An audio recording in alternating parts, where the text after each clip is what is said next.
مسک نے 2017 کے اوائل میں ہی ٹویٹر خریدنے میں دلچسپی ظاہر کی تھی اور اس سے قبل اس پلیٹ فارم کی آزادی اظہار کے عزم پر سوال اٹھائے تھے۔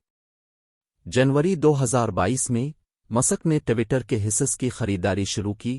اپریل تک 9.2% حصص تک پہنچ گئے، جس سے وہ سب سے بڑا شیئر ہولڈر بن گیا۔ جب اس کا عوامی طور پر انکشاف ہوا تو ٹویٹر کے حصص نے کمپنی کے 2013 کے آئی پی او کے بعد انٹرا ڈے قیمتوں میں سب سے زیادہ اضافہ دیکھا۔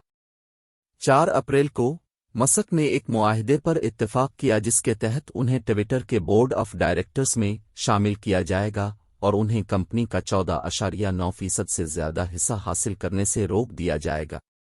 تاہم 13 اپریل کو مسک نے ٹویٹر کو خریدنے کے لیے $43 بلین کی پیشکش کی، جس کے بعد ایک ٹیک اوور شروع کیا گیا۔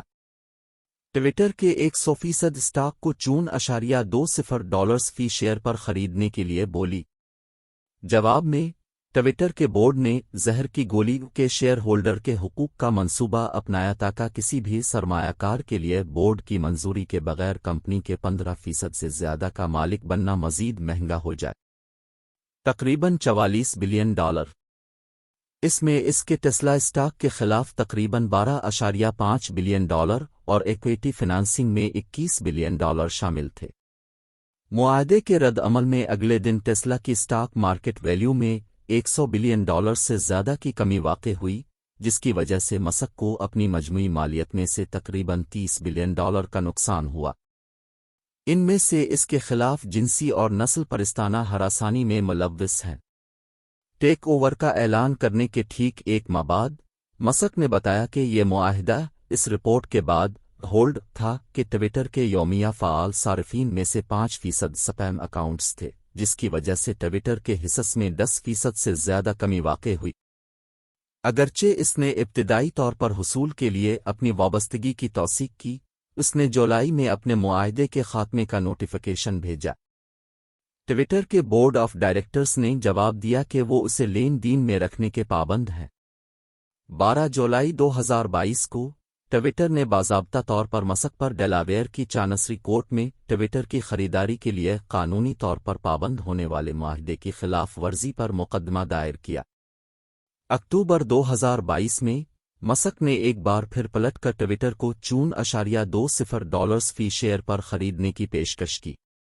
یہ حصول باضابطہ طور پر 27 اکتوبر کو مکمل ہوا۔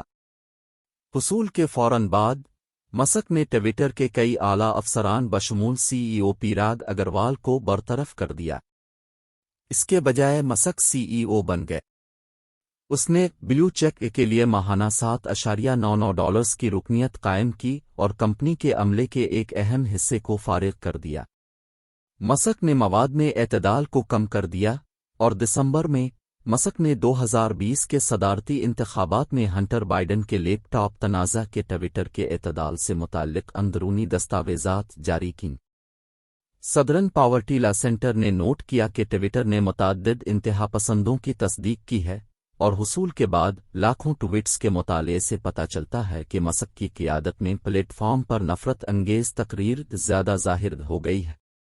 ملکیت کے پہلے ہفتوں کے اندر مسک نے فیصلوں اور تبدیلیوں کا ایک سلسلہ کیا جسے اس نے فوری طور پر تبدیل کر دیا، بشمول ادا شدہ نیلے رنگ کا چیک مارک، ایک آفیشل لیبل بنانا اور دوسرے سوشل میڈیا پلیٹ فارمز پر کسی کے پروفائل سے لنک کرنے سے منع کرنا۔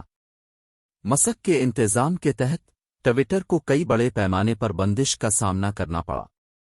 اپریل 2022 میں واشنگٹن پوسٹ نے رپورٹ کیا کہ مسک نے نجی طور پر دعویٰ کیا کہ پلیٹ فارم پر سنسرشپ بشمول دا بیبلان بی جیسے اکاؤنٹس پر پابندی نے اسے حصول شروع کرنے پر اکسایا تھا۔ نیو یارک پوسٹ نے انکشاف کیا کہ مسک کی سابقہ بیوی طلہ ریلی نے خاص طور پر مکھی کی پابندی کا حوالہ دیتے ہوئے مسک کو ٹویٹر خریدنے کی ترغیب دی تھی۔ حصول کے بعد اس نے بی جیسے اکاؤنٹس کی بحالی کو فوری ترجیح بنا دیا۔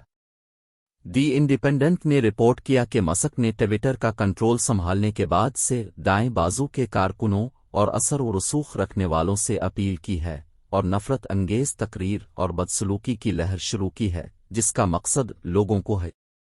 18 دسمبر کو مسک نے اپنے ٹویٹر اکاؤنٹ پر ایک پول پوسٹ کیا جس میں صارفین سے یہ فیصلہ کرنے کو کہا گیا کہ آیا انہیں ٹویٹر کے سربراہ کے عہدے سے سبکدوش ہونا چاہیے۔ 17.5 ملین سے زیادہ ووٹوں میں سے 57.5% نے اس فیصلے کی حمایت کی۔ مسک نے اس کے بعد اعلان کیا کہ وہ سی ای او کے عہدے سے استعفیٰ دے دیں گے جیسے ہی میں کسی کو نوکری لینے کے لیے کافی بے وقوف پایا۔ 11 مئی 2023 کو مسک نے اعلان کیا کہ وہ سی ای او کے عہدے سے سبکدوش ہو جائیں گے اور اس کے بجائے ایگزیکچر C T O, product, software اور سسٹمز کی نگرانی کریں گے اور نئے سی ای او، سابق ایگزیکٹو لندا یاکرینو کا اعلان کیا۔ 12 جولائی 2023 کو ایلون مسک نے کے نام سے ایک مصنوعی ذہانت کی کمپنی شروع کی جس کا مقصد ایک تخلیقی اے آئی پروگرام تیار کرنا ہے جو جیسی موجودہ پیشکشوں کا مقابلہ کرے۔ کمپنی نے مبینہ طور پر گوگل اور اوپن اے آئی سے انجینئرز کی خدمات حاصل کی۔